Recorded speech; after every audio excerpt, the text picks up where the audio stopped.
Suara azan terlantun di tengah angin kencang yang melanda kota Surabaya, Selasa, tanggal 7 Maret tahun 2017.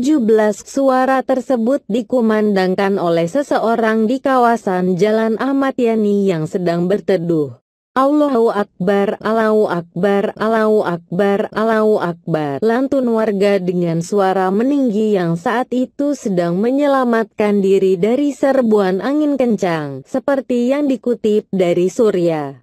Kejadian tersebut sempat direkam oleh Agus Susanto dari surya.co.id. Lokasi Agus saat itu berada di depan Polda Jatim, Jalan Ahmad Yani, Surabaya. Dalam video tersebut tampak sebuah tenda terlempar jauh terbawa tiupan angin kencang. Angin kencang tersebut berhembus sekitar pukul 15.30 waktu Indonesia Barat. Peristiwa tersebut menyebabkan puluhan pohon tumbang dan menimpa banyak kendaraan di Jalan Ahmad Yani.